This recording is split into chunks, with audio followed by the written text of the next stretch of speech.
우리 말씀 같이 봅시다. 계시록 4장 말씀, 계시록 4장 말씀, 4장 1절부터 11절까지 4장 말씀 함께 같이 보겠습니다. 계시록 4장 우리 1절 말씀부터 우리 함께 봅시다. 시작. 이 일 후에 내가 보니 하늘에 열린 문이 있는데 내가 들은 바 처음에 내게 말하던 나팔 소리 같은 그 음성이 이리로 올라오라. 이후에 마땅히 일어날 일들을 내가 내게 보이리라 하시더니 내가 곧 성령에 감동되었더니 보라, 하늘에 보좌를 베풀었고 그 보좌 위에 앉으신 이가 있는데 앉으신 이의 모양이 벽옥과 홍보석 같고 또 무지개가 있어 보좌에 둘렸는데 그 모양이 녹보석 같더라.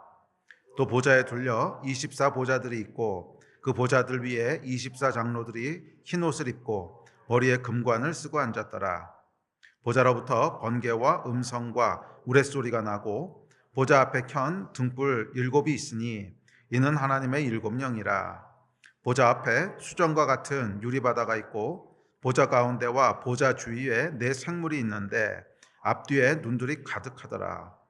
그 첫째 생물은 사자 같고 그 둘째 생물은 송아지 같고 그 셋째 생물은 얼굴이 사람 같고 그 넷째 생물은 날아가는 독수리 같은데 4생물은 각각 6날개를 가졌고 그 안과 주위에는 눈들이 가득하더라.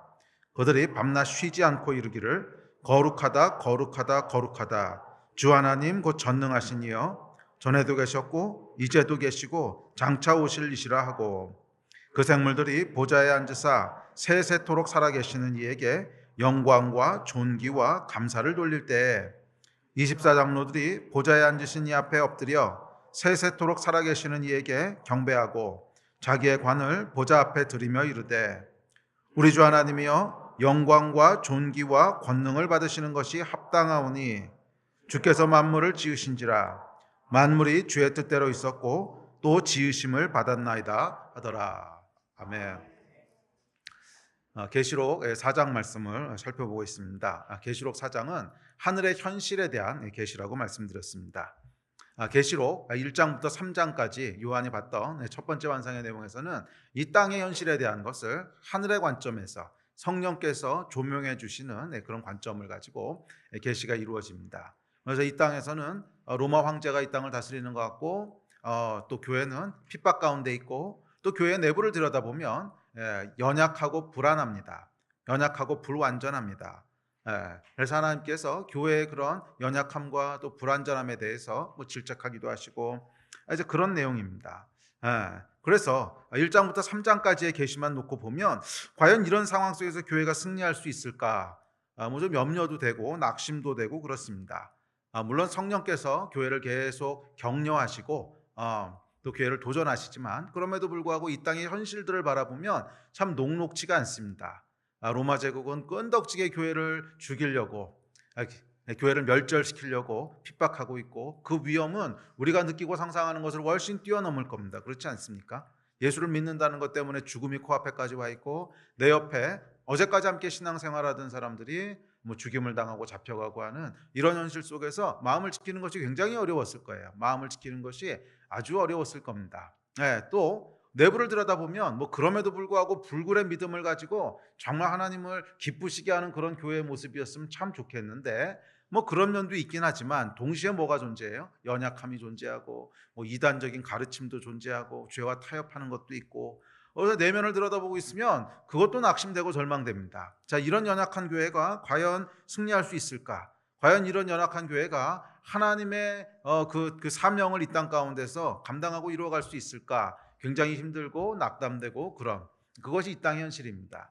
자, 이런 상황 가운데서 요한이 두 번째 환상을 보게 되는데 성령께서 요한을 이끄셔서 어디로 가세요? 하늘의 열린 문을 통해서 하늘의 현실을 보게 하십니다. 하늘에 올라갔더니 이 땅의 현실과는 전혀 다른 현실이 그곳에 펼쳐져 있어요. 그곳에는 영광된 빛이 있고 홍보석과 녹보석과 벽옥과 같은 휘황찬란한 그런 영광의 보석들과 또 유리바다 같은 정말 말로 다 묘사할 수 없고 형언할 수 없는 그런 놀라운 광경이 펼쳐져 있는데 그 위에 한 분이 앉아 계세요. 누구세요? 창조주 여호와 하나님께서 그 가운데 앉아 계신 거예요. 그래서 이 하늘의 현실을 보는 순간 이 땅을 정말로 통치하는 분은 로마 황제가 아니라 하나님이시구나. 이 땅을 다스리시고 계신 분은 로마의 권력자가 아니라, 이 땅의 권력자가 아니라 영원한 창조주, 전능하신 분, 권위로 다스리시는 분, 그 하나님께서 지금 이 온 우주를 통치하고 계시는구나 하는 하늘의 현실을 보게 됩니다. 그리고 또 그곳에 올라보니까 하늘의 교회가 있습니다. 천상의 교회가 있는데 네 생물과 24장로가 등장하죠. 24장로는 우리 지난주에도 얘기했지만 교회입니다. 교회. 24장로는 12 더하기 12, 그래서 하나님의 숫자를 상징한다고 했죠. 그래서 하나님의 구원받은 백성들이 그곳에 있는 거예요. 그런데 어떤 모습으로 있냐면 보좌에 앉아서 금면류관을 쓰고 그곳에 있습니다. 이 땅의 현실만 바라볼 때는 이 교회가 뭘 하겠나, 이래서 정말 소망이 있나 그랬는데, 시간과 공간을 초월해서 하늘의 현실 앞에 가보니까 이 땅의 모든 과정을 다 승리하고 마친 교회가 거기 있는 거예요. 그 교회는 이 땅의 교회하고 분리돼서 뚝 하고 하늘에서 떨어진 교회가 아니에요. 면류관을 쓰고 있다고 하는 것은 이 땅에서의 싸움을 싸웠던 교회란 뜻입니다. 이 땅에서 믿음의 선한 싸움을 싸웠기 때문에 면류관을 받은 거죠. 그래서 지금은 이렇게 연약해 보이고 지금은 소망 없어 보이지만 그 교회가 결국은 어떻게 된다는 거예요. 시간과 공간을 초월해서 하늘 보좌 앞에 가보니까 그 교회의 미래는 결국 면류관을 쓰고 왕과 함께 앉아서 영원히 다스리는 그 교회가 되었더라는 거예요. 이것이 여러분 얼마나 엄청난 소망이 되고 힘이 되었을까 생각해 보십시오. 그것이 요한계시록 4장의 내용입니다. 그리고 거기 또 네 생물이 있습니다. 네 생물은 그 네 생물에 대한 해석은 여러 가지가 있는데 저는 그 중에서 가장 그래도 아마 이럴 거야 라고 생각하는 해석은 이 땅의 모든 구속받은 피조물을 대표한다는 거예요. 그래서 이 땅에 새롭게 된 피조물, 지금 하나님이 창조하셨지만 죄로 말미암아 여러 가지 왜곡이 일어나고 타락하고 부패했는데 다시 새하늘과 새 땅 가운데 새롭게 거듭난 그런 이제 피조물들, 그래서 온 땅의 모든 피조물들을 대표하는 네 생물이 그곳에 있어요. 그래서 끊임없이 그곳에서 예배하고 있습니다. 거룩하다 전에도 계셨고 이제도 계시고 장차 오실리어 영광과 존귀와 능력이 세세토록 있을지어다. 그래서 이 불완전해 보이고 연약해 보이던 교회가 결국 승리해서 그곳에서 영원히 하나님을 예배하고 있는 그것이 하늘의 현실이었다는 거예요. 그래서 이 땅의 현실을 바라보고 우리가 거기에 매몰돼 있을 때는 결국 낙심하고 실망할 수밖에 없지만, 우리가 영의 눈을 들어서, 육의 눈이 아니라 영의 눈을 들어서 하늘을 바라볼 때, 그래서 하늘의 현실을 대면하게 될 때 우리는 절망 속에서도 소망을 가지게 되고 다시 한번 일어나서 걸어갈 수 있는 힘을 얻게 됩니다. 하늘의 현실을 보시고 그 하늘의 현실 가운데 살아가는 여러분들이 되시기를 주의 이름으로 축복합니다. 우리 지난주에 여기까지 살펴봤고요. 오늘은 이제 이어지는 이야기를 살펴볼 텐데, 오늘은 천상의 예배에 대해서 살펴보려고 합니다. 이들이 네 생물이 있고 24장로가, 그러니까 하나님께서 창조하신 하나님의 백성과 이 땅의 모든 피조물들이 하나님 앞에 예배하고 있는 거예요. 교회와 모든 피조물들이 예배하고 있는데 끊임없이 예배하고 있습니다. 끊임없이. 그래서 우리가 이 4장 또 이어지는 5장을 통해서 천상의 예배의 모습을 살펴볼 수 있고, 그들이 예배하는 모습을 통해서 예배의 본질이 무엇인지, 우리가 어떻게 예배할 수 있는지, 예배에 대한 것들을 배울 수 있습니다. 그래서 그걸 배울 뿐 아니라 이 땅에서도 그렇게 예배할 수 있게 될 줄 믿습니다. 사실은 조금 더 정확하게 표현하면 우리가 이 땅에서 말이에요, 계시록 4장에 묘사되어 있는 것 같은 하늘의 예배를 드릴 때 결국 이 예배를 통해서 우리가 하늘의 현실 속으로 들어가게 되는 거예요. 카이로스 그 책에도 제가 묘사했지만 이 땅과 하늘은 연결되어 있는데 그 연결되는 통로가 믿음이라 그랬죠. 이 예배의 본질도 역시 믿음이거든요. 그 얘기는 뒤에 가서 할 텐데, 그래서 우리가 하나님 앞에 이 천상의 존재들이 드리는 그 예배, 네 생물과 24장로가 끊임없이 거룩하다 영광과 존귀와 감사가 세세무궁토록 있을지어다, 이 천상에서 드려지는 예배의 그 본질이 우리의 영 가운데, 지금 여기 있는 이 땅을 살아가는 우리의 영 가운데 그 예배가 다시 한번 일어나고 회복될 때 하늘과 땅이 연결되는 거예요. 예, 그래서 그 예배가 드려지는 순간 우리의 몸은 물론 이 땅에 있을지 모르지만 우리의 영이 하나님의 현실 앞으로 가게 되는 거예요. 그 보좌가 있는 하늘의 현실 앞으로 연결돼서 들어가게 되는 거예요. 예배는 여러분 우리의 영을 깨워서 하나님 앞으로 인도하는 줄 믿습니다.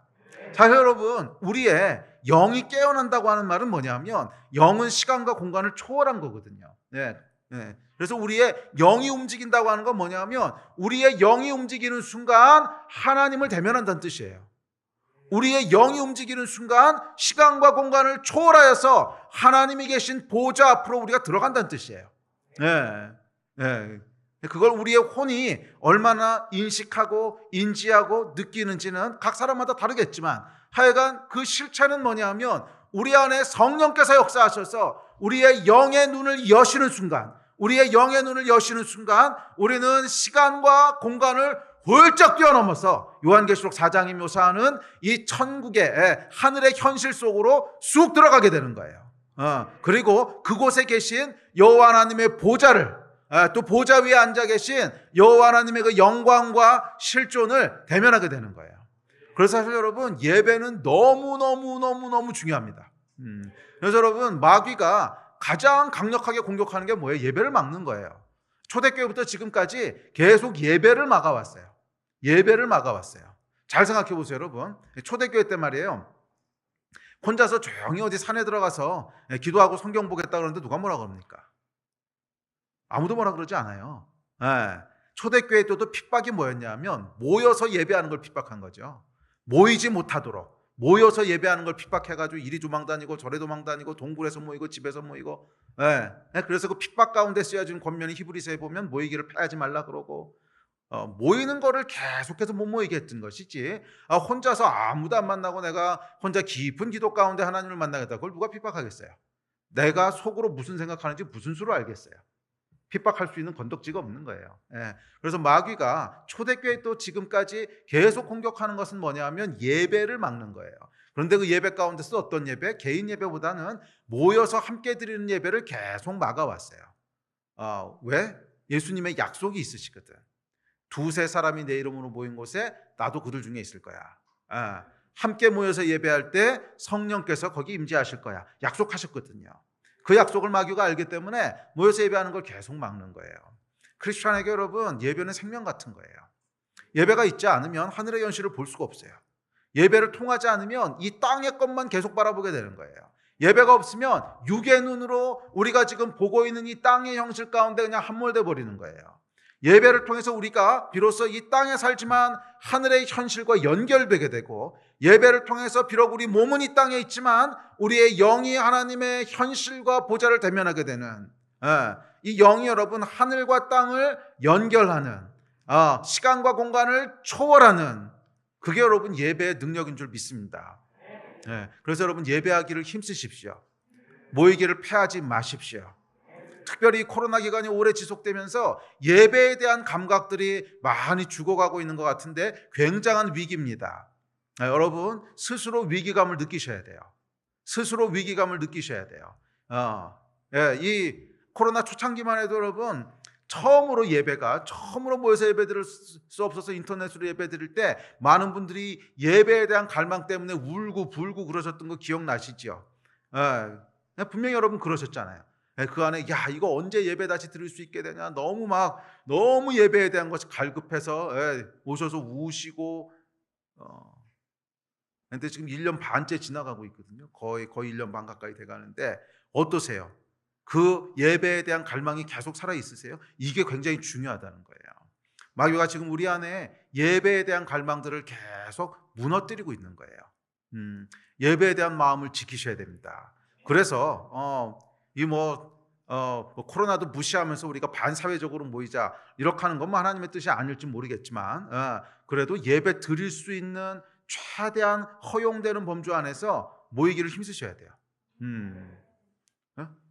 예배를 드릴 수 있고 또 예배를 신청할 수 있고 매번은 못 나오겠지만 제가 돌아가면서 신청하지 않습니까? 그래서 지금 20%까지 지금 드릴 수 있는데 신청하라고 해도 그냥 집에서 드리지 뭐. 여러분 굉장한 위기감을 가지셔야 돼요. 그게 지금 뭐가 무너지고 있는 건지에 대한 현실을 볼 줄 아셔야 돼요.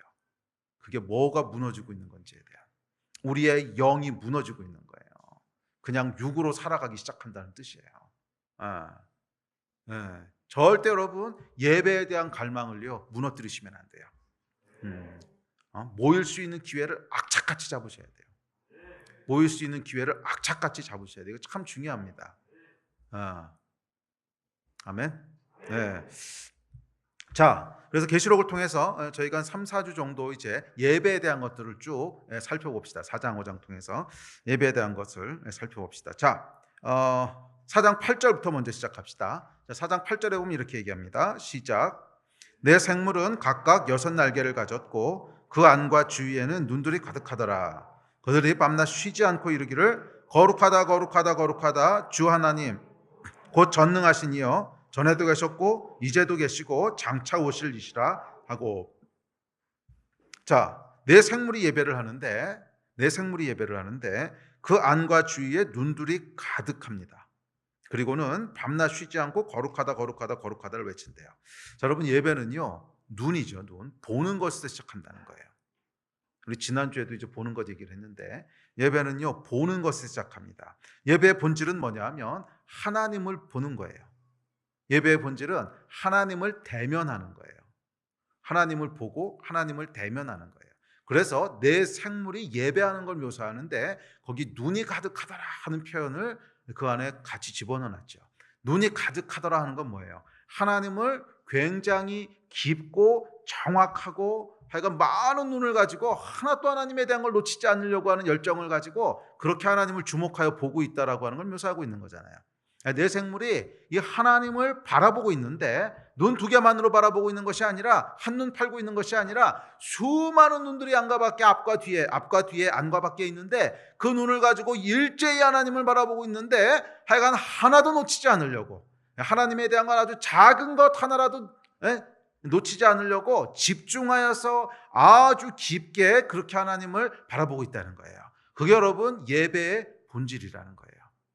예배를 무엇이라고 정의하겠는가? 저는 예배의 데피니션을 이거라고 믿습니다. 하나님을 대면하는 것, 하나님을 보는 것. 그게 예배의 정의예요. 예배의 데피니션이에요.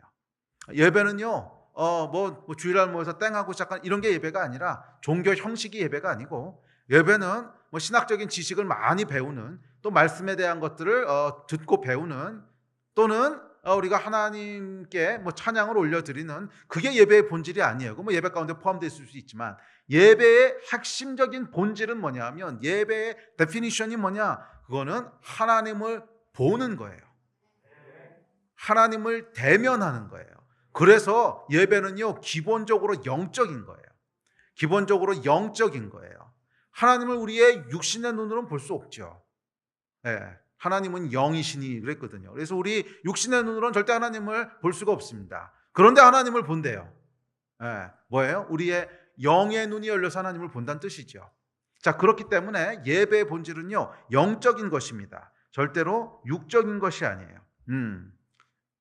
자, 그래서 예배는 뭐냐면 하나님을 보는 것인데 하나님을 볼 때 나오는 자연스러운 반응이 예배예요. 하나님을 볼 때 나오는 자연스러운 반응이 예배예요. 자연스러운 반응이라고 하는 것을 이해하기 위해서 예를 하나 들어봅시다.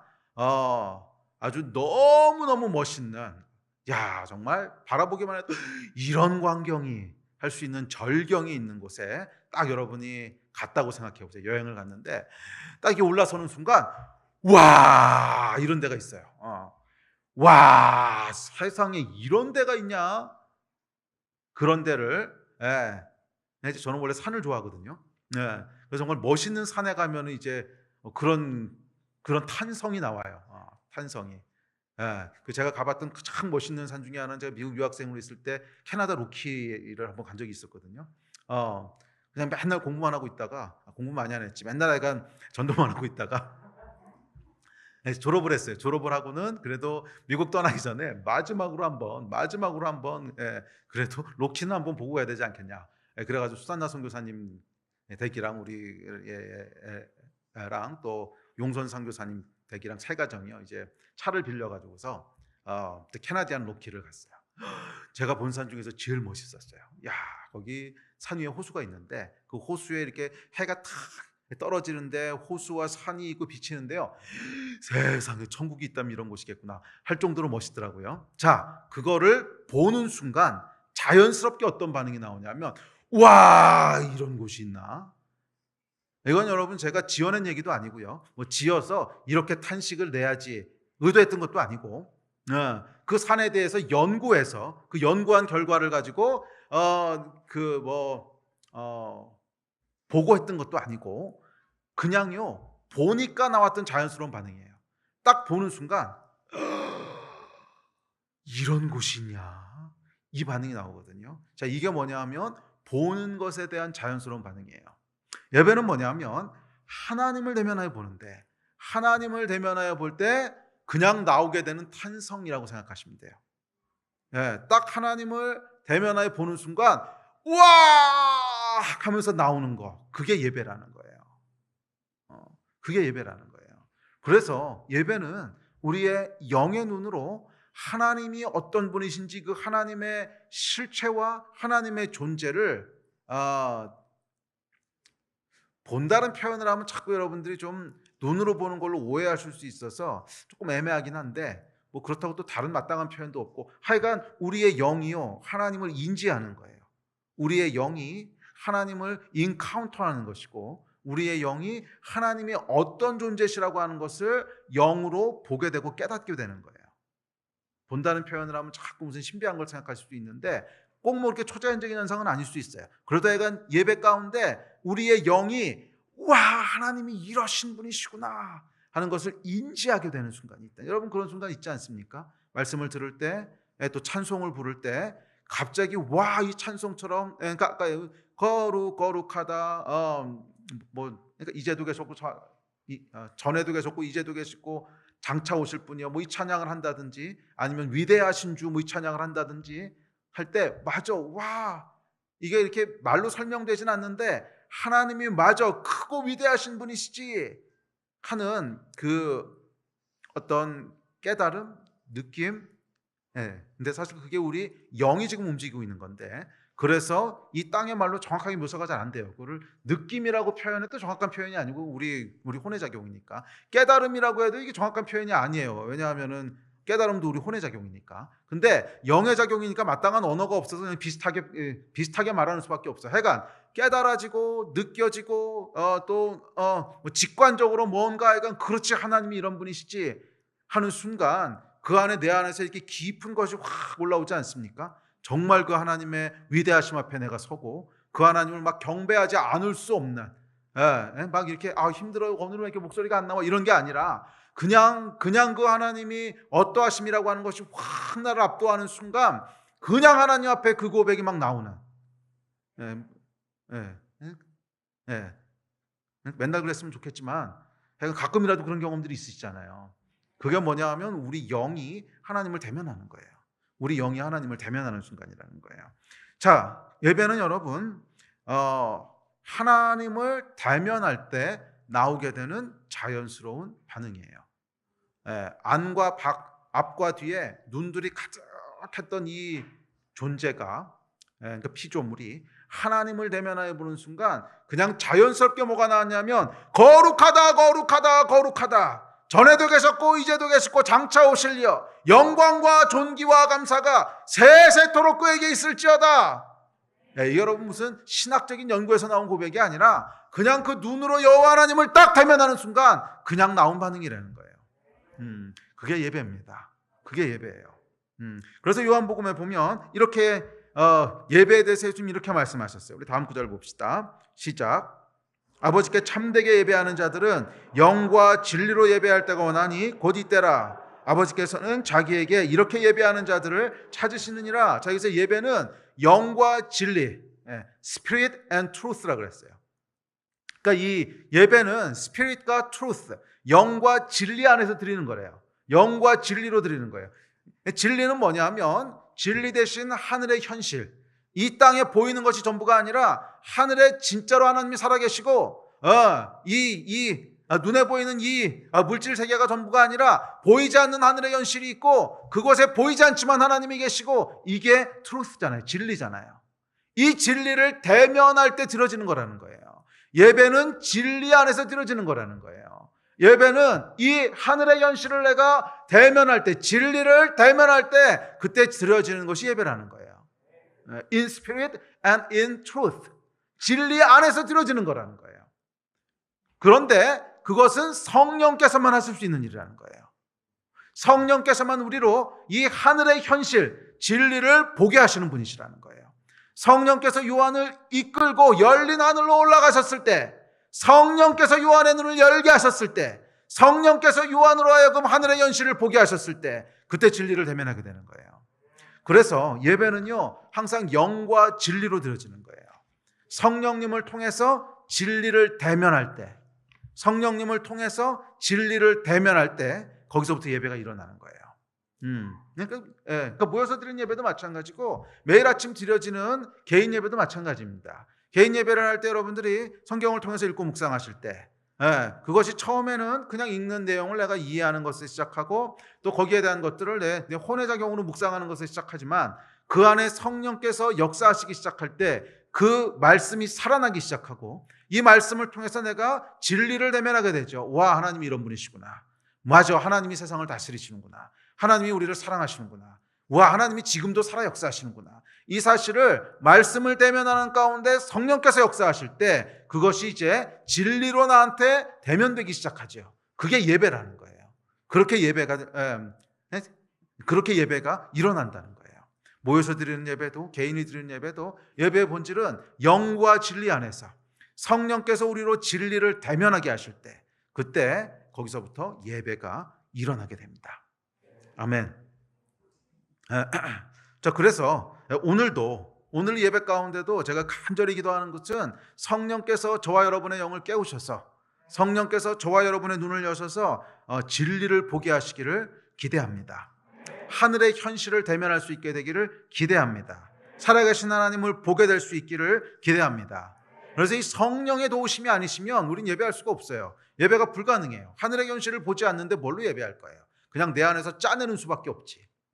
내 안에서 짜내는 수밖에 없지. 찬양이 아니라 노래를 짜내게 되고 그리고 하나님에 대한 고백도 그 고백이 하늘의 현실을 대면해서 나오는 와 그런 것이 아니고요. 그냥 배워서 나온 것, 생각해서 한 것. 이거 여러분 다르지 않습니까? 그 산을 바라볼 때도 와 하는 반응은 봤기 때문에 나오는 반응이고 그냥 그것을 보지 못한 사람이 인터넷에서 후기를 읽었어. 후기를 잔뜩 읽고 그렇지 여기 가면 이런 게 있고 저런 게 있고 이렇고 저렇고 저렇대. 그걸 기억해서 아유 그 산 좋대 이렇게 얘기하는 것과는 전혀 다른 거잖아요. 예배는 성령께서만 예배할 수 있게 하세요. 성령님을 통해서 우리가 대면하는 순간만 진짜 예배가 나오는 거지. 그렇지 않으면 그냥 들은 거, 배운 거, 본 거, 뭐 그냥 이런 것들 저런 것들 육과 혼으로 했던 것들을 그냥 모아서 내가 만들어내는 행위예요. 그건 그냥 종교의식이에요. 그건 그냥 종교의식이에요. 좋은 말을 배울 수도 있고 내가 또 재밌게 노래를 부를 수도 있고 또 은혜 받으면서 노래 부를 수도 있고 그런다고 할지라도 성령께서 그것을 현실로 만들어 주시지 않으시면 현실로 대면하게 하지 않으시면 그냥 종교 행위지 예배는 아니에요. 그래서 예배에는요 반드시 성령님의 임재가 있어야 돼요. 모든 예배에는 반드시 성령님의 임재가 있어야 돼요. 비록 제가 말씀을 묵상하고 또 준비한 설교를 이렇게 선포한다 할지라도 이것이 여러분들에게 그냥 이해가 되고 그냥 지식으로 그렇게 들려진다면 이것은 예배는 아니에요. 뭐 그게 나쁜 건 아니고 필요할 수도 있어요. 그렇지만 예배는 아니에요. 예배는 아니에요. 예배는 제가 이렇게 말씀을 선포할 때 성령께서 이 말씀 가운데 기름 부으시고 성령께서 이 말씀을 사용하셔서 여러분의 영이 이 말씀의 현실을 볼 수 있게 하시는 게 예배예요. 그래서 예배는요 제가 이 말씀을 선포할 때 그 말씀이 여러분의 심장 가운데 이렇게 푹 찔리는 게 있어야 돼요. 푹 찔리면서 아 맞아 하나님이 정말 그러신 분이시지. 오 하나님은 정말 이런 분이시지 하는 것들에 대한 것이 움직여지지 않는다면 그것은 뭔가 지금 삐걱거리는 예배예요. 저한테 영권이 없든지 아니면 여러분의 영이 자고 있든지 하여간 뭔가는 지금 삐걱거리고 있는 거예요. 예배는 여러분 성령께서 주관하시는 거예요. 예. 그래서 예배 가운데 성령께서 움직이시기를 다시 한번 간절히 기도합니다. 성령께서 여러분의 마음을 움직이시고 성령께서 여러분의 영의 눈을 여셔서 하늘의 영광과 하늘의 현실을 보게 하시기를 주의 이름으로 축복합니다. 자, 안과 주위에 눈들이 가득한 네 생물이 하나님의 보좌 앞에서 그분을 대면합니다. 자, 그러자 그들이 뭐라고 고백을 하냐면 이 대면한 하나님에 대해서 자연스럽게 반응을 하는데 제일 먼저 고백한 게 뭐예요? 거룩하다, 거룩하다, 거룩하다 이렇게 고백을 합니다. 자, 이건 여러분 이 네 생물이요 만들어낸 고백이 아니에요. 연구한 고백도 아니에요. 우리가 하나님 보좌 앞에 가면 뭐라고 처음에 예배하고 고백할까? 뭐 의논하고 연구하고 그래도 신학적으로는 거룩한 걸 먼저 선포해야 돼. 이렇게 해서 나온 게 아니라는 거예요. 이거는 그냥 본 거에 대한 즉각적인 반응이에요. 딱 하나님을 보는 순간 거룩하다, 거룩하다, 거룩하다 그 말이 그냥 쏟아져 나오더라는 거예요. 정말 멋있는 그 산을 보면서 와 멋지다 이 말이 여러분 연구에서 나온 말이 아니잖아요. 그냥 딱 보는 순간 와 끝내주네 이렇게 나오듯이 딱 하나님을 보는 순간 거룩하다, 거룩하다, 거룩하다 이렇게 나온다는 거예요. 왜냐하면 이 거룩하다라고 하는 히브리 말은 뭐냐면 카다슈라는 말인데 이 카다시다란 말은 이 히브리어 이 카다슈는 무슨 뜻이냐면 구별되다, 다르다, 완전하다 이런 뜻이에요. 구별되다, 다르다, 완전하다. 자, 그래서 이 하나님을 대면했을 때 나오는 반드시 나오게 돼 있는 첫 번째 반응이 뭐냐면 다르시다 이거예요. 나와는 다르시네. 내가 지금까지 알고 봐왔고 경험해온 어떤 것하고도 다르시네. 구별됐다는 거예요. 카다시. 거룩하다, 거룩하다, 거룩하다. 우리는 이 거룩하다란 말을 그냥 종교 용어로 하도 생각 없이 자주 쓰다 보니까 그 진짜 의미가 뭔지를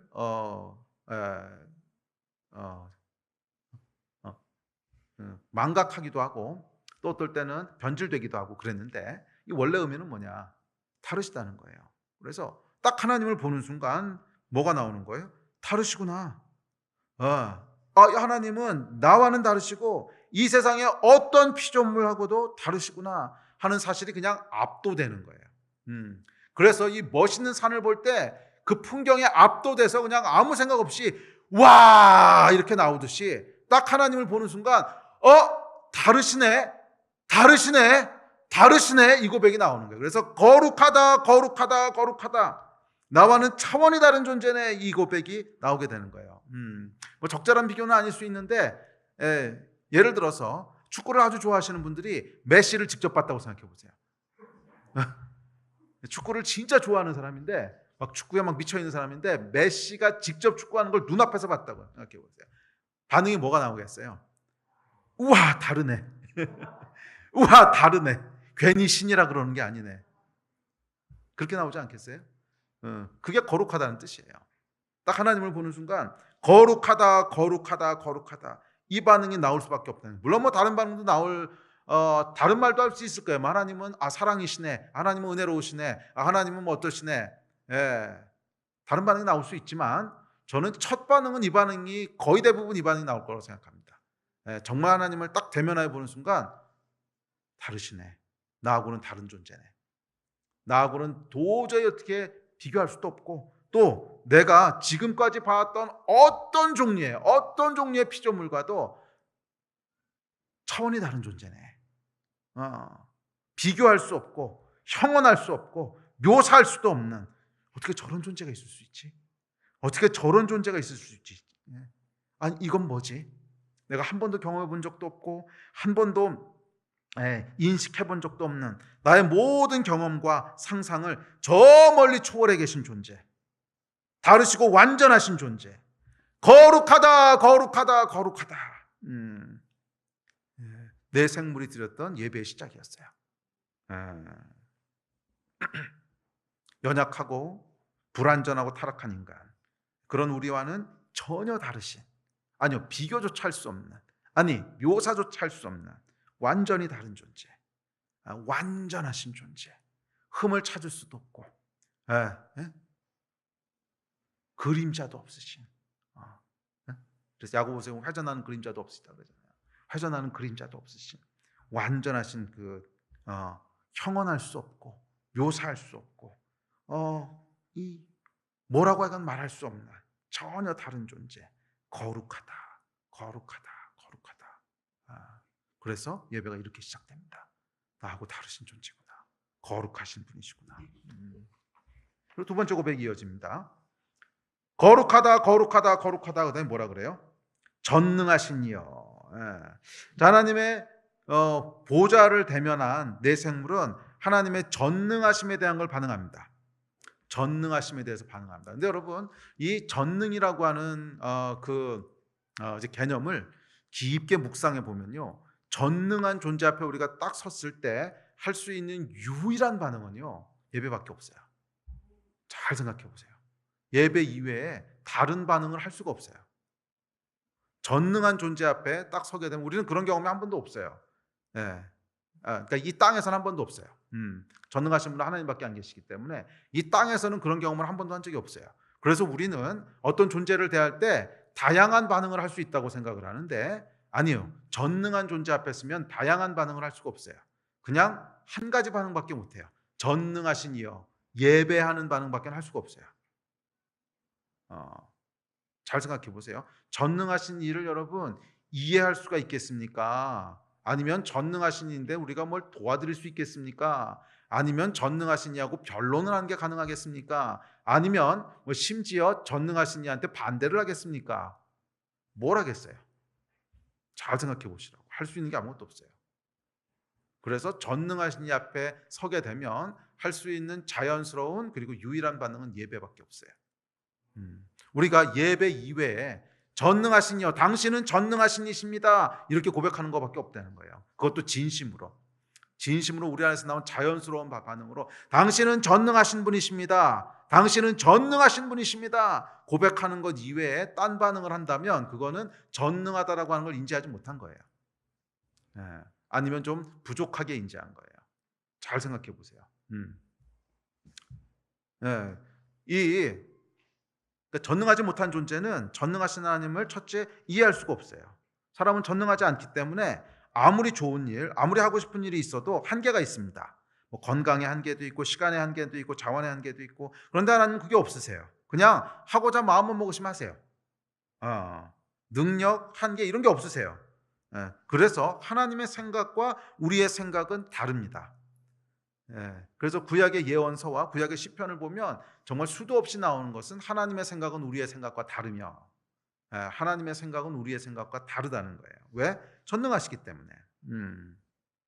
그래서 하나님께서는 우리하고 이 생각하는 패턴도 다르시고요, 결정하는 패턴도 다르세요. 그 옛날에 제가 돈이 정말 많은 분이랑 식사를 한번 한 적이 있어요. 돈이 그냥 많은 게 아니고 정말 많은 분하고 식사를 한번 한 적이 있어요. 근데 제가 그분이랑 식사를 하면서 놀랬던 게 있어요. 놀랬던 게 있는데 그건 뭐냐면 생각하는 방식이 많이 다르더라는 거예요. 생각하는 방식이 저하고는 굉장히 다르더라는 거예요. 음식을 고르거나 또는 물건을 사거나 아니면 뭔가를 일을 하려고 할 때 우리는 본능적으로 뭐를 생각합니까? 가성비라는 걸 생각하잖아요. 가성비라는 걸 생각하잖아요. 싸고 맛있는 곳은 어딜까? 뭐 이렇게 고르는 거 아닙니까? 싸고 맛있는 곳은 어딜까? 비용은 얼마나 드나? 자, 그런데 이분은요, 생각하는 게 완전히 달랐어요. 가성비 전혀 고려 대상이 아니에요. 가격 이런 건 전혀 고려의 대상이 아니야. 오직 고려의 대상은 뭐냐면 이 일을 할 만한 가치가 있는가 하는 것만 고려해요. 이 음식을 먹을 만한 가치가 있는가. 가격은요, 그것이 뭐 1,000만 원이든 100만 원이든 아무 상관없어. 이 음식을 먹을 만한 가치가 있는가.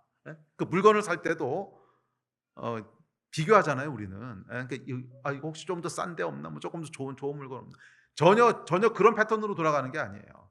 이 물건은 살 가치가 있나? 그냥 그거 보고 가치가 있으면 그냥 사는 거야. 이 일은 할 필요가 있는 일인가? 필요가 있으면 그냥 하는 거예요. 이게 생각하는 게 전혀 다르다고 하는 걸 이제 보게 됐는데, 자, 여러분, 돈만 많아도 이런데 시간과 공간과 모든 걸 초월해 계신 하나님, 불가능을 모르신 하나님께서 어떻게 우리가 생각하는 것과 똑같이 생각하겠어요? 이해하는 게 불가능한 거예요. 이해 자체가 불가능한 거예요. 욥은 여러분 도저히 이해할 수 없는 일들을 겪습니다. 도저히 이해할 수 없는 일들을 겪어요. 예, 갑자기 하루아침에 망하고 건강도 다 무너지고 자식들까지 다 죽어요. 아무리 생각하고 또 생각해도 이해가 안 가. 아니 하나님이 공의로우시다며. 예. 예? 그리고 내가 뭘 잘못했다는 거야. 지금 이 시대에 욥 같은 의인이 없었다 그러는데 정말 신실하게 하나님 섬기고 정말 신실하게 그랬는데 도대체 뭘 잘못했기에 내게 이런 날이 그러니까 이런 일이 일어나는지 이해할 수가 없어요. 집은 망하고 자녀들은 죽고 뭐 건강도 아무리 생각해봐도 이해할 수가 없습니다. 그래서 욥기 13장에 보면 욥이요 하나님과 따져보려고 합니다. 한번 읽어볼까요? 시작. 참으로 나는 전능자에게 말씀하려 하며 하나님과 변론하려 하노라. 도저히 이해가 안 되니까 따져보려고 한 거예요. 하나님 좀 따져봅시다. 도대체 이게 뭡니까? 자, 이제 그러고 나서 욥에 도저히 해답을 찾을 수 없는 그 긴 토론이 이어지죠. 욥기 읽어보시는 분은 알겠지만 40몇 장까지 친구들하고 이 얘기했다 저 얘기했다 긴 토론이 이어지는데 결론은 없어요. 그리고 결국 마지막에 가면 이제 뭐가 나타나냐면 하나님께서 욥에게 나타나십니다. 자, 이게 중요한 거예요. 욥이 하나님을 대면하게 되는 거예요. 그 전까지는 이해하기 위해서 뭐 친구들하고 약간 긴 대화를 합니다. 뭐 이 얘기하고 저 얘기하고 이래서 그렇다 저래서 그렇다 뭐 약간 긴 대화를 끝도 없이 해요. 끝도 없이 하면서 뭐 40장까지 이어지잖아요. 그런데 결국 아무 해답이 안 나와요. 이해가 안 돼. 그리고 나서 그 40장에 가면 이제 드디어 여호와 하나님께서 욥에게 나타나세요. 이렇게 말씀하십니다. 시작. 여호와께서 또 욥에게 일러 말씀하시되 트집 잡는 자가 전능자와 다투겠느냐? 하나님을 탓하는 자는 대답할지어다. 이 하나님을 이해하려고 했던 욥이 그래서 결국 이 하나님을 대면하면서 뭐라고 고백하게 되냐면 대면하면서 뭐라고 고백하게 42장입니다. 시작.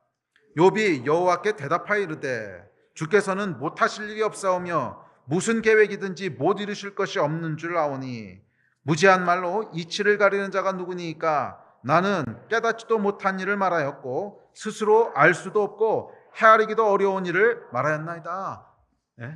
자, 이게 무슨 말이에요? 내가 헛소리했습니다 이 말이에요. 내가 하나님을 대면하고 나니까 못하실 일이 없으시고 이루지 못할 계획이 없으신 분을 내가 대면하고 나니까 거기에 뭐가 깨달아지는 전능하신 분이구나 하는 것을 대면하게 된 거예요. 딱 하나님을 대면하는 순간 못하실 일이 없으시고 이루지 못할 계획이 없으신 분을 내가 대면하고 나니까 내가 뭔 말을 했는지 내가 도대체 무슨 말을 한 건지 무지하고 어리석고 이치도 모르는 스스로도 뭔 말을 하는지 알지 못하는 황당한 소리나 했습니다. 주여 죄송합니다. 입을 닥치겠습니다. 이 얘기예요. 전능하신 자 앞에 서게 되면 이렇게 반응할 수밖에 없다는 거예요. 이해할 수 없다는 거예요. 전능하신 자가 왜 그렇게 했는지. 자, 여러분 생각해 보십시오. 욥의 자녀들이 억울하게 죽었습니다. 욥의 입장에서는 이해가 안 되죠. 아니 뭐 죄를 진 것도 아니고 정말 신실한 사람들이었고 근데 왜 죽었지? 욥은 이해할 수가 없어요. 그런데 전능하신 하나님이랑 어떻게 생각하시겠어요? 다시 살리면 되잖아. 그게 무슨 빅딜이겠냐고. 욥에게는요 빅딜이에요. 빅딜. 하늘이 무너지는 것 같은 큰일이야. 우리 아들이 죽었어. 자녀들이 다 죽었어. 설명도 안 되고 이거는 감당도 안 되고 정말 하늘이 무너지는 것 같은 큰일이 벌어진 거예요. 그런데 왜 하나님이 그렇게 하셨는지 이해가 안 되죠. 왜? 큰일이니까. 근데 왜 욥에게 큰일이었어요? 전능하지 않으니까. 욥은 한계가 있으니까. 자, 그런데 전능하신 하나님 입장에서는 어떤 거예요? 전능하신 하나님 입장에서는 그게 뭐라고 그렇게 호들갑이냐? 다시 살리면 될 거 아니야? 아니 이 땅에서 다시 안 살리면 아이고 걱정 마.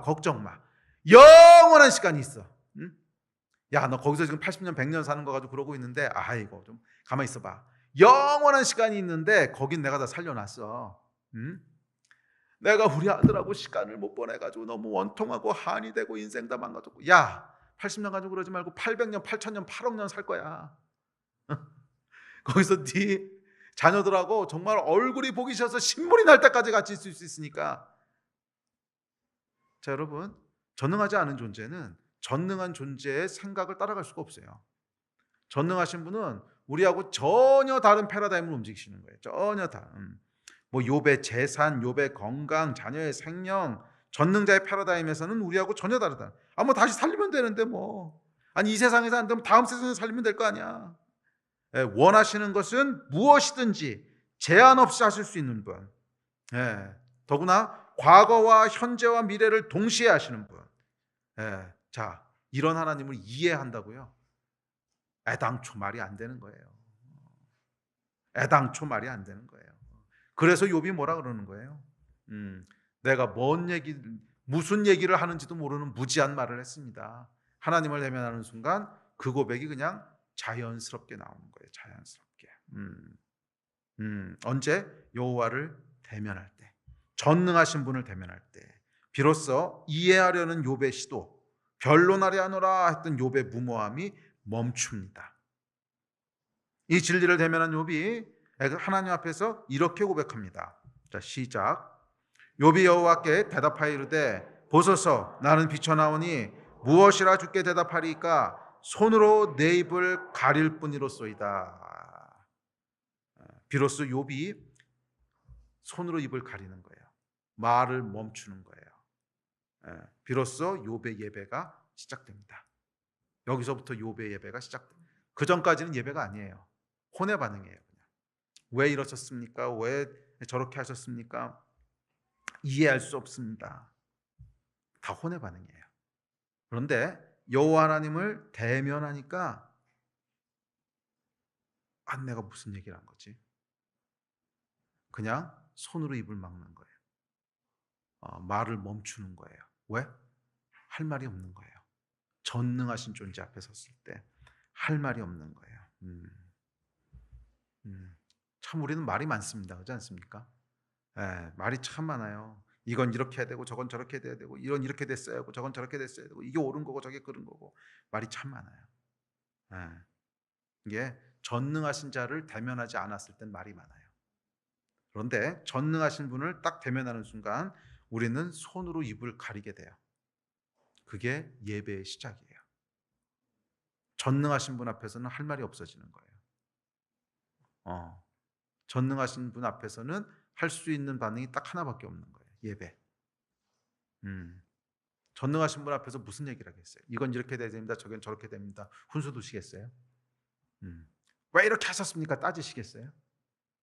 전능하신 분 앞에서는 훈수 두고 따지고 그런 반응이 나올 수가 없어요. 그거는 전능하신 분의 현실을 대면하지 않은 거고, 진짜 전능하신 분이라고 하는 현실을 우리 영이 딱 직시하면은요, 손으로 입을 가리고 Let my words be few. 내 말을 그냥 멈추겠습니다. 그냥 그게 예배예요. 예배. 기억하세요 여러분. 하나님은 이해의 대상이 아니라 예배의 대상이세요. 전능하시기 때문에 그래요. 또한 욥기는 이렇게 얘기합니다. 시작. 내가 의로운들 전능자에게 무슨 기쁨이 있겠으며 내 행위가 온전한들 그에게 무슨 이익이 되겠느냐. 또한 전능하신 분 앞에 서면요, 뭐 그분을 도와드릴 수 없다는 거예요. 우리가 뭘 한들 그분한테 이익이 되겠느냐. 내 행위가 온전한들 그에게 무슨 이익이 되겠으며 내가 의로운들 전능자에게 무슨 기쁨이 되겠느냐. 전능자는요, 전능하시기 때문에 우리가 무엇을 해준다고 해서 그분에게도 도움이 될 게 없어요. 무한대에다가 100을 더해도 무한대고, 무한대에다가 1억을 더해도 무한대고, 무한대에다 1000억을 더해도 그냥 무한대야. 전능하신 분이시기 때문에 우리가 어떠한 걸 갖다가 하나님한테 해드린다고 할지라도 그거는 아무 도움이 안 된다는 거예요. 애시당초 하나님은 그런 도움이 필요하지도 않으시다는 거야. 내 행위가 온전한들 그에게 무슨 이익이 되겠느냐. 네가 뭘 한다고 한들 하나님한테 무슨 기쁨이 되겠느냐. 그렇죠. 정말 하나님 기쁘신 게 필요하면 전능하신 분이신데 기쁨을 창조하시면 되지. 굳이 네가 뭘 해가지고 기쁨을 얻을 필요가 있겠어요? 아니 뭔가 필요하시면 하나님께서 그냥 만들어 쓰시면 되지. 인간의 행위나 노력으로는 하나님을 기쁘시게 할 수 없다는 거예요. 그래서 이 전능하신 분 앞에서는 우리가 할 수 있는 게 아무것도 없다는 거예요. 유일한 게 뭐예요? 예배라는 거예요. 전능하신 분이시여, 크신 분이시여, 당신은 전능하신 하나님이십니다. 불가능을 모르시는 분이십니다. 온 우주를 창조하신 분이십니다. 이게 여러분 전능하신 분 앞에 할 수 있는 유일한 반응이에요. 그게 예배입니다. 그래서 뒤에 보면 그 구절은 우리 다음 주에 좀 더 살펴보겠지만 24장로가요 면류관을 던지면서 예배합니다. 그 무슨 뜻이겠어요? 잘했다고 하나님께서 면류관을 주셨는데 전능하신 분 앞에 딱 서고 나서 보니까 이게 아무 의미도 없는 거야. 내가 뭘 했다고 해서 하나님한테 무슨 도움이 되겠으면 내가 아무 의미도 없는 거잖아요. 하나님께서 전부 다 하시는 건데 전능하신 분이신데. 그러니까 그냥 면류관을 다시 드리는 거예요. 이거는 내가 받을 게 아닙니다. 내가 하나 아무 행로도 아무 행위도 아무 공로도 그건 결국 나띵 아닙니까? 전능하신 분이시여. 그래서 그 앞에 그냥 던지는 거예요. 전능하신 분을 대면할 때 나오는 유일한 반응입니다. 또 욥기 22장은 이렇게 얘기합니다. 시작. 너희 하나님과 화목하고 평안하라. 그리하면 복이 내게 임하리라. 저희 보면 여러분 정말 바보 같은 행동은 뭐냐면 전능하신 자하고 다투려고 하는 거예요. 전능하신 자에 대드는 거예요. 이런 반응은 여러분 이건 말할 것도 없죠. 이해하려고 하는 것도 어리석은 반응이고 도와드리려고 하는 것도 어리석은 반응인데 심지어 그것도 어리석은 반응인데 싸우고 대들려고 한다.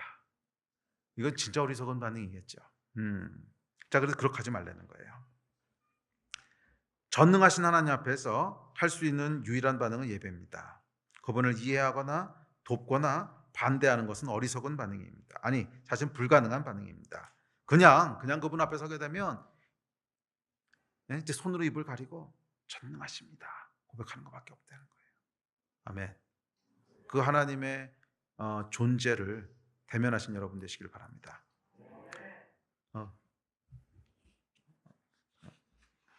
그다음에 세 번째 고백이 있습니다. 세 번째 고백까지 살펴보고 우리 기도할 텐데요. 자, 거룩하다 전능하신 이여. 그다음에 뭐라 그랬죠? 전에도 계셨고 이제도 계시고 장차 오실 이시라. 자, 이 세 번째 반응은요, 이제 두 번째 반응까지가 하나님의 존재에 대한 것을 대면하면서 온 반응이었어요. 존재에 대한 who you are. 이 하나님이 누구신가, 어떤 분이신가를 대면한 거였다면 이 세 번째 반응이 이제 what we have done, 당신이 행하신 일이 무엇인가 쪽으로 이제 이렇게 발전되어 오기 시작합니다. 그러니까 예배는요 처음에 하나님의 존재를 인식하는 것에 시작해서 조금씩 구체화돼요. 그래서 하나님이 행하신 일을 보게 됩니다. 그래서 맨 뒤에 보면 영광과 존귀와 감사가 세세토록 있을지어다. 영광과 존귀는요 하나님의 존재로부터 오는 거예요. 그런데 감사는 어디서부터 오는 거예요? 나에게 행하신 일로부터 오는 거죠.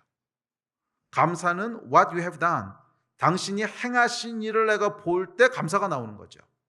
감사는 존재가 아니라 행하신 일에서부터 나오죠. 자, 그래서 여기도 보면 전에도 계셨고 이제도 계셨고 장차 오실 분이라고 하는 것은 과거에도 계셨고 지금도 계시고 장차 오실 분이라고 하는 고백이죠. 자, 우리가 영의 눈을 열어서 하나님을 대면하기 시작할 때 과거에 행하신 일들이 보이기 시작합니다. 전에도 계셨고, 전에 언제 내가 사망의 음침한 골짜기를 걸을 때 거기도 계셨고, 광야 한가운데 거기도 계셨고, 적군이 나를 둘러쌌을 때 거기도 계셨고, 사막에서 길을 내시고 광야 가운데 인도하시고 사망의 음침한 골짜기에서 나를 도우시고 적군이 나를 둘러쌌을 때 나를 지키시고, 전에도 계셨고, 거기서 이제 감사의 고백이 나오는 거예요.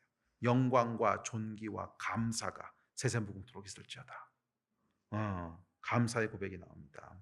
그래서 예배에는 여러분 항상 감사가 있습니다. 처음에 존재로부터 시작해서 나에게 행하신 일로 넘어오는 거예요. 와, 나에게 이런 일을 행하셨구나. 그래서 9절에 보면 이렇게 얘기하죠. 자, 시작. 그 생물들이 보좌에 앉으사 세세토록 살아계시는 이에게 영광과 존귀와 감사를 돌릴 때, 전에도 계셨고 나와 함께 하시는 분. 자, 또한 이제도 계신 분이래요. 자, 이제도 계신 분은 뭐예요? 지금 하나님이 여기 나와 함께 하신다는 거예요.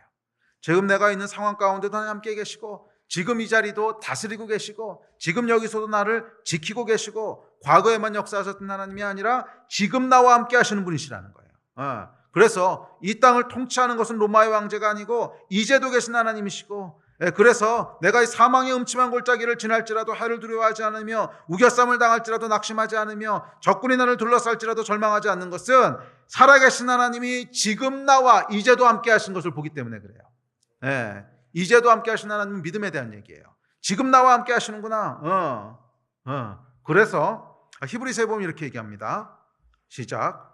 믿음이 없이는 하나님을 기쁘시게 하지 못하나니 하나님께 나아간 자는 반드시 그가 계신 것과 또한 그가 자기를 찾는 자들에게 상 주시는 이심을 믿어야 할지니라. 이제도 계신 분, 그 하나님을 대면하여 나가는 자는 그가 계신 것을 믿어야 되고, 그가 계신 것 언제? 지금 여기 계신 것, 나와 함께 하시는 것을 믿어야 되고, 그분이 그를 찾는 자에게 상 주시는 이심을, 즉 나를 보호하시고 지키시고 축복하시는 이심을 믿어야 할지니라. 이게 예배라는 거예요. 이제도 계신 하나님의 현실을 대면하는 순간 이 믿음의 반응들이 나오게 되는 줄로 믿습니다. 아멘. 우리 예배팀 앞으로 나오십시오. 또한 셋째, 장차 오실 이스라엘. 장차 오실 이 소망입니다. 이 하나님을 대면할 때 우리 안에 일어나는 반응이 소망이에요. 지금은 우리가 로마의 핍박 아래 있지만, 지금은 우리가 연약하고 불완전하지만 예수께서 다시 오실 때, 장차 오실 때 우리를 영원한 하나님의 나라로 이끌어 들이실 때 우리는 승리할 거라는 거예요. 지금은 우리가 불완전하고, 지금은 우리가 질병 가운데 있고, 지금은 우리가 죄 가운데 넘어지고, 지금은 우리가 환경 가운데 낙심할지라도 장차 오실 분, 예수께서 다시 이 땅에 오셔서 영원한 하나님의 나라를 세우시고 영원한 하나님의 승리를 선포하실 때 우리는 그 가운데 있을 거라는 거예요. 우리는 함께 영원히 다스릴 존재가 될 것이고, 우리는 흠없이 완전한 교회가 될 것이고, 우리는 함께 승리를 누리는 자가 될 거라는 거예요. 장차 오실 분, 소망에 대한 메시지예요. 그래서 예배 가운데는 과거에 대한 감사와 현재 내가 살아가는 것에 대한 믿음과, 그리고 장차 이루실 일들에 대한 소망, 그게 우리의 예배에, 그분이 행하신 일에 대한 반응이라는 거예요. 그분이 행하실 일, 또 행하시는 일, 앞으로 행하실 일, 하여간 그분의 존재가 있고 그분의 어떤 도잉이 있는데, 그분이 행하시는 일에 대한 반응은 감사와 믿음과, 그리고 뭐예요? 소망이라는 거예요. 지금까지 나를 신실하게 지키신 우리 하나님께서 앞으로도 지키실 것이고, 결국 승리하게 하실 것이고, 나를 그냥 넘어지게 두지 않으실 것이고, 죽어도 다시 부활하게 하실 것이고, 넘어져도 일으키실 것이고, 패배해도 승리하게 하실 것입니다. 이게 여러분 예배예요. 그게 예배예요. 그 예배가 어디서부터 나온다고요? 전에도 계셨고 이제도 계시고 장차 오실 분을 대면할 때. 그러니까 이건 여러분 신학적으로 연구하고 생각하고 그러는 게 아니에요. 그냥 그분이 맞아 지금 내가 바라보는 하나님 이런 분이시지, 맞아 내가 지금 바라보는 하나님, 그분은 전에도 계셨고 지금도 계시고 장차 오실 분이시지. 이거를 우리 영의 눈이 딱 바라보는 순간 그냥 동시다발적으로 순간적으로 우리 안에다 나오게 되는 반응이에요. 감사와 믿음과 소망이 그냥 가득 우리 안을 채우게 되는 거예요. 예배에는 여러분 능력이 있는 거예요. 예배에는 능력이 있고요. 예배는 여러분 우리를 다시 일어나게 하는 소망의 힘이 있고, 예배는 신비한 능력이 있어요. 우리의 영이 하나님을 대면하는 순간 순식간에 우리 안에 변화가 일어나게 되는, 순식간에 우리 안에 감사와 소망과 믿음이 가득하게 되는, 그게 하나님을 바라보는 자, 예배하는 자가 누리는 기적입니다. 이 예배를 여러분 사모하십니까? 예배 사모하셔야 됩니다. 예배를 놓치고 나면 6의 1 말고는 남는 게 없어요. 예배에 실패하고 나면 6의 1밖에 남는 게 없어요. 그 6의 1로는 절대로 우리가 이 땅을 하나님이 창조하신 대로 살아갈 수 없어요. 그리스도인, 크리스찬의 진짜 능력과 진짜 데스티니는 예배로부터 시작되는 거예요. 영의 일로부터 시작되는 거예요. 성령께서 우리의 영의 눈을 여셔서 진리를 대면하게 하실 때, 이 땅의 삶이 전부가 아니라 하늘의 현실이 있구나 대면하게 하실 때, 그리고 그 하늘의 현실 가운데 전능하신 분이 앉아 계신 것을 바라볼 때, 우리와 다르신 분이 있는 것을 보게 될 때, 거룩하다 거룩하다 거룩하다, 전능하신 이여, 이 예배가 우리에게서부터 쏟아져 나오기 시작할 때, 우리 안에 있던 모든 그런 타락한 혼의 생각들, 타락한 우리의 마음들이 변화되기 시작하는 거예요. 변화되기 시작하는 거예요. 경외함으로 우리 마음이 가득하게 되고, 거기서부터 전에도 계셨고 이제도 계시고 장차 오실 분, 나에게 어떤 분이신가를 바라보기 시작하면, 다음 주에 계속 더 이어서 살펴볼 텐데, 그것을 바라보는 순간, 와, 이런 일을 행하셨구나, 감사와 원망하던 마음들 싹 사라지고요, 믿음과 염려와 불안도 싹 사라지고요, 소망과 낙심과 절망도 싹 사라지고, 우리 안에 기적이 일어나는 거예요. 이게 여러분 예배의 능력입니다.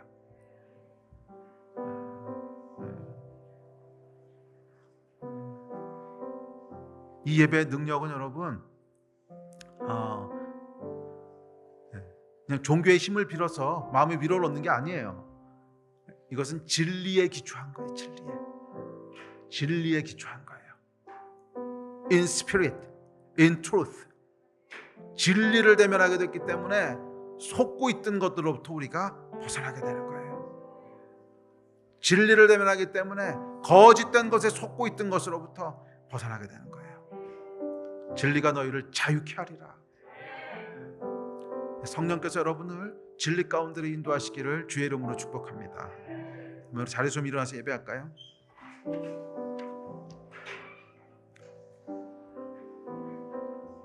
이 하나님, 우리가 지금 예배할 때 성령님 이 자리에 역사하여 주십시오. 성령님 이 자리에 운행하여 주십시오. 우리의 영을 깨우시고 우리의 영의 눈을 여셔서 요한이 열린 하늘문을 통하여 하늘의 현실을 보았듯이, 오늘 우리의 영으로 하나님을 대면하게 하여 주십시오. 오늘 우리의 영으로 하늘의 현실을 대면하게 하여 주십시오. 우리의 영으로 예배하게 하십시오. 우리의 영으로 반응하게 하십시오. 우리의 영으로 전능하시고 영원하시고 거룩하시고, 전에도 계셨고 이제도 계시고 다시 오실 그분, 영광과 존귀와 감사가 세세토록 있으실 그분, 그분을 대면하게 하여 주시고 그분을 보게 하여 주시고, 우리의 영혼과 우리의 심령이 주를 대면하는 것으로 가득하게 하여 주십시오. 이 땅의 거짓으로부터 우리를 자유케 하시고 해방시켜 주십시오. 하나님을 보기 원합니다. 하늘의 현실을 보기 원합니다. 하늘의 현실이 이 땅 가운데 임하게 하여 주십시오. 하늘이 이 땅 가운데 임하게 하여 주십시오. 이 땅을 벗어나 하늘의 보좌 앞으로 올라가게 하여 주십시오. 성령님 역사하여 주십시오. 이 마음 가지고 우리 3번 부르짖고, 주여 3번 부르짖고 합심하여 예배하며 기도하겠습니다.